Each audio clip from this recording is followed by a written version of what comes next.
Hey guys, how are you all. मेरा नाम है रमनदीप सिंह। स्वागत है आपका मेरे चैनल एएफएलएम के अंदर। एंड गाइस, आज एक छोटी सी वीडियो लेके आया हूँ। ये सीए, सीएस, सीएम में तीनों बच्चों के लिए हमारे tips to score 70 plus marks in law paper. कि अगर आपको लॉ के पेपर के अंदर 70 प्लस मार्क्स लाने हैं तो ऐसे क्या टिप्स हैं छोटे छोटे जो बहुत ज़रूरी हैं, बहुत रेलेवेंट है, जो आपको ध्यान रखने पड़ेंगे। मैं वन बाय वन स्टार्ट करूँगा, ध्यान से सुनना। पहला टिप तो बहुत सिंपल है। लॉ के पेपर के अंदर अगर आपको 70 प्लस मार्क्स स्कोर करने हैं, ये कोई बताने वाली बात नहीं है। कंसेप्चुअल नॉलेज स्ट्रांग होनी बहुत जरूरी है। ये तो जनरल पॉइंट है कि आप कंसेप्चुअली स्ट्रांग होने बहुत जरूरी हो। अगर आपने लॉ के पेपर को क्रैम करा है तो बेटा कुछ नहीं होने वाला, बर्बाद हो तुम, बर्बाद हो। कल भी बर्बाद हो, आज भी बर्बाद हो, तुम्हारा पेपर लटकेगा ही लटकेगा। और स्पेशली मैं तो हालात देखता हूँ इस टाइम जो मेरे पास, ऑल्दो सब बच्चे जानते होंगे जो मेरे चैनल पे हैं, मैं तो सीए में तीनों ही पढ़ाता हूँ। टचवुड तीनों में ही बच्चा इतना पसंद करता है। मगर मैं फिर भी इस बार मैंने हालात देखे सीएम में फाइनल वाले बच्चों के, जो हमारे सीएम में फाइनल के बच्चे हैं, रख के फेल हुए दो पेपरों के अंदर, लॉ और डीटी। उसका बहुत सिंपल सा लॉजिक ये था कि जब मैं अब भी पढ़ाता हूँ ना फाइनल के बच्चों को, जो मेरे फाइनल के बच्चे वीडियो देख रहे होंगे बताना, जो फेल होकर हमारे पास आए तो वो रियलाइज करते हैं, खुद देखते हैं कि सर हमारे को क्या आता था और अब हम क्या कर रहे हैं। कंसेप्चुअली इतने वीक हो जाता बच्चा, इतना वीक कि रट के आता है इंटर के अंदर लॉ, और फिर उसका फाइनल का लेवल और इंटर का लेवल उसको सेम लगता है। उसके बाद फिर अक्ल ठिकाने आ जाती है। तो पहले तो कंसेप्चुअली स्ट्रांग होना जरूरी है। दूसरा, आपको क्या करना है, जब आप पेपर अटेम्प्ट करो तो always attempt complete paper. 100 marks का पूरा पेपर अटेम्प्ट करना। बड़े ध्यान से सुनना, इसका रीजनिंग है क्यों। तुम्हें आता हो या ना आता हो, 100 मार्क्स का कंप्लीट पेपर अटेम्प्ट करना है। मान लो कि तुम्हारा पेपर, ध्यान से सुनना, मान लो अगर तुम्हारा पेपर, एग्जाम्पल लेके बात करते, तुम्हें 80 नंबर का पेपर आता है, ठीक, और 20 नंबर का पेपर नहीं आता, और मान लो आखिरी का तुम्हारे पास आधा घंटा बचा हुआ है और तुमने अभी तक खाली 70 नंबर का पेपर करा है और अभी तक 30 नंबर का पेपर नहीं करा। अच्छा, 70 का करा है, 30 का नहीं करा, इसका मतलब उस 30 में से मान लो तुम्हें 20 का तो आता ही नहीं है और 10 का आता है तुम्हारे को। तो बंदा पता क्या करेगा बैठ के, वो क्या करेगा, उसे पता है 20 तो से आता नहीं, वो 10 नंबर का उसको आता है, बचा हुआ 5-5 नंबर के 2 क्वेश्चन उसको बहुत सजा के अच्छा लिख के आएगा ताकि नंबर अच्छे मिले। एक चीज याद रखना, लॉ के अंदर कभी भी जितना मर्जी अच्छा आंसर हो 5 नंबर का, वो तुम्हारे को 4 नंबर ही हद से हद देगा। 5 तो बहुत मुश्किल है देना। अच्छा, 5 बहुत मुश्किल है देना, तो उसकी दिक्कत ये है, सबसे बड़ी दिक्कत ये है कि अगर 4 ही मिलेंगे तो तुम 2 क्वेश्चन अगर अटेम्प्ट करते हो अच्छे और 20 का पेपर छोड़ देते हो और उसी पे टाइम लगा देते हो, तो तुम्हारे को टोटल में मिलेंगे रिमेनिंग के 30 में से 8 नंबर। क्यों? क्योंकि 20 तो तुमने छोड़ ही दिया और 10 में से तुम्हारे को मान लो 4 मिल गए, 8 नंबर मिल गए। लेकिन अगर वही तुमने क्या करने की कोशिश करी कि अगर तुमने थोड़ा जल्दी में अटेम्प्ट करा, ध्यान से सुनना, तुमने अच्छा ना प्रेजेंट करके उसको थोड़ा सा बुरा प्रेजेंट करा, लेकिन आधे घंटे में तुमने ये ट्राई करा कि मैं 30 नंबर का पूरा पेपर जो बचा हुआ अटेम्प्ट कर लेता हूँ। मान लो 5-5 नंबर के 6 क्वेश्चन है, 6 को अटेम्प्ट कर देता हूँ, भले ही वो नहीं आते उनमें कुछ ना कुछ पेलूंगा। अब ध्यान से सुनना, अगर तुम ऐसा पेलते हो और जो तुम्हारे अच्छे आंसर जो तुम्हारे को आते थे तो उसकी प्रेजेंटेशन थोड़ी सी बुरी भी है, तो मान लो 5 में 4 की जगह जो पहले तुम्हारे को 4 मिलते अब 3 मिल रहे हैं, तो मान लो 3 और 3 दोनों में मिल गए तो 6 मिल गए।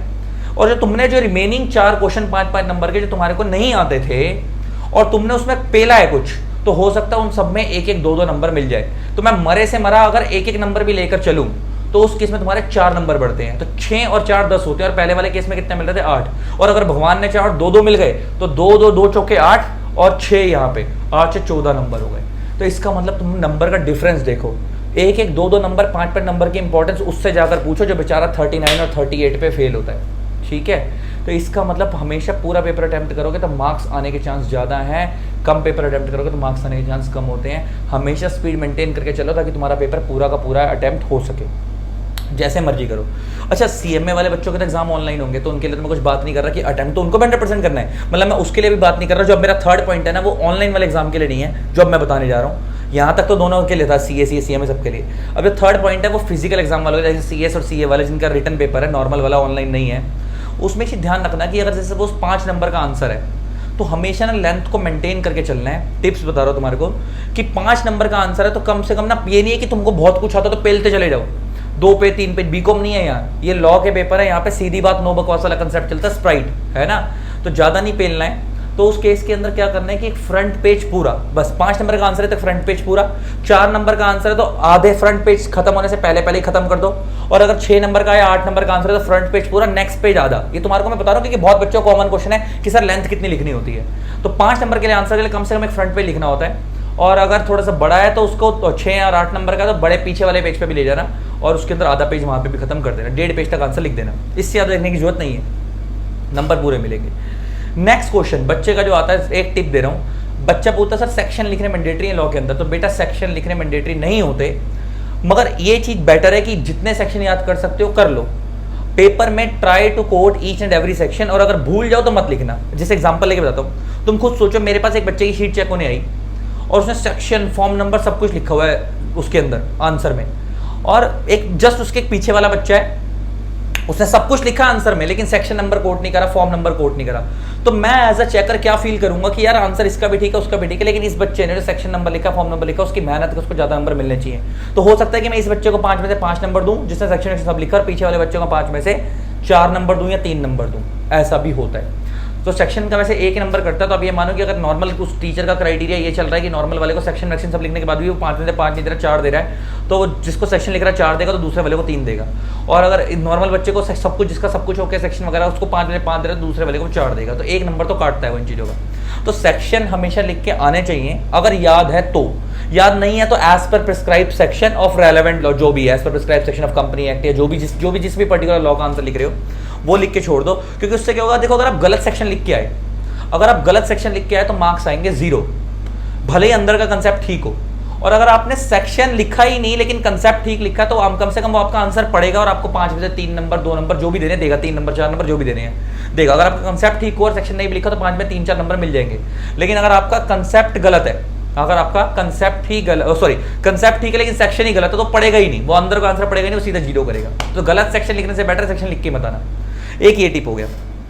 Next, writing. बच्चा बोलता सर मेरी राइटिंग अच्छी नहीं है, वो तो मेरी भी नहीं थी, वो तो मेरी भी नहीं, तुम लोग जानते ही हो, वो तो मेरी भी नहीं थी। तो अगर राइटिंग अच्छी नहीं भी है तो कोई दिक्कत नहीं है, इतनी राइटिंग बस लिख के आ जाना कि सामने वाले से पढ़ी जा सके, बस नंबर मिल जाएंगे, नंबर मिल जाएंगे। नेक्स्ट, एक बच्चा बोलता है कि सर आंसर पॉइंट में लिखना है या पैराग्राफ में लिखना है। तो बेटा उसका सिंपल सा तरीका ये है कि अगर आंसर आपको बहुत ज़्यादा क्रिस्टल क्लियर है, मेरे को तुम्हें पता है कि सब कुछ ओके, तो आंसर को हमेशा पॉइंट वाइज दो।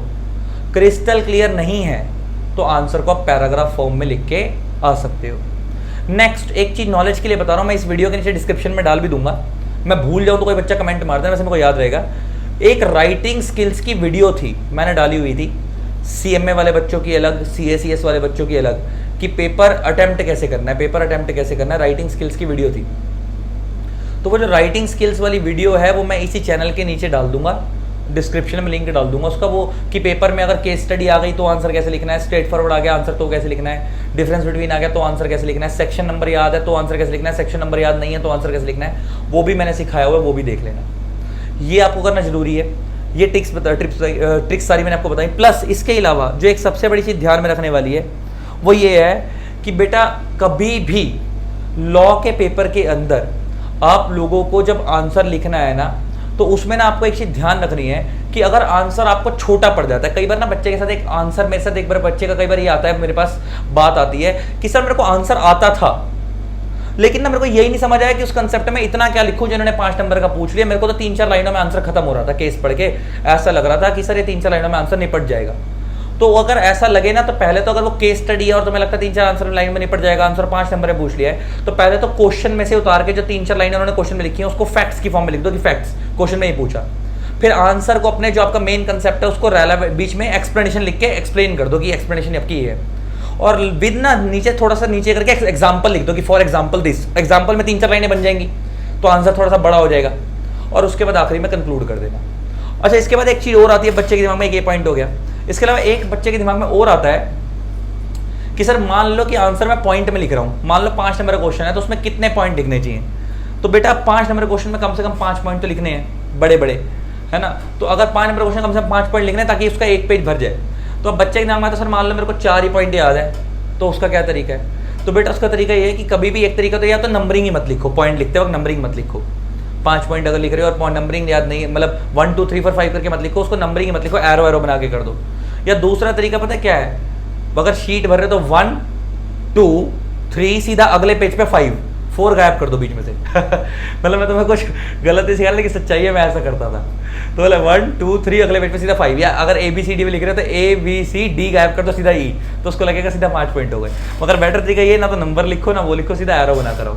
अब जो CMA वाले बच्चे ऑनलाइन दे रहे हैं उन बेचारों को तो वैसे भी उसमें ही लिखना, तो उनको तो उनके लिए तो एक स्पेशल टिप मेरा अलग से है, बेटा अगर मार्क्स अच्छे स्कोर करने हैं तो पूरा पेपर अटेम्प्ट करना। दूसरा, इस बार अपनी चीटिंग मत करना। तीसरा, जिन बच्चों ने करी थी हरकतें उनके लिए बोल रहा हूँ। वैसे तो बहुत सारे बेचारे 90% बच्चे हमारे मेहनत करके पेपर देके आए हैं, लेकिन और तीसरा स्पीड अभी से इंक्रीज कर लो। बहुत सारे बच्चों का जब मैंने पेपर होने का फीडबैक लिया तो यही लिया कि बच्चे ये कहते हैं कि सर पेपर ना हमें आता था लेकिन हमारा हाथ ही नहीं बैठा कंप्यूटर पे। तो इस वजह से भी ये भी बहुत बड़ा रीजन था लॉ और डीटी में फेल होने का, कि लॉ और डीटी में आपको चीजें लिखनी थी ज्यादा, तो उसकी वजह से बच्चों की स्पीड ही नहीं बनी और पेपर छूट गया और नंबर कम आए। तो इसका भी बड़ा ध्यान रखना।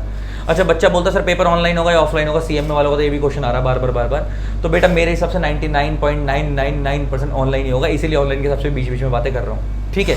तो छोटे छोटे टिप्स थे, बीच बीच में और अगर मेरे को याद आएंगे और अच्छे लगेंगे तो मैं बताता रहूँगा, लेकिन ये पॉइंट जरूर फॉलो करना, और पक्का बता रहा हूँ पेपर से पहले बहुत काम आएंगे, या देख के जाना इनको। इसी तरीके से वीडियोस को प्यार देते रहे, keep lot keep supporting, thanks a lot, bye bye. जिन लोगों ने अभी तक हमारे चैनल को सब्सक्राइब नहीं करा, सब्सक्राइब कर देना, साथ में बेल आइकन को प्रेस कर देना ताकि आपको मेरे न्यू वीडियोस की नोटिफिकेशन मिलती रहे। टाटा।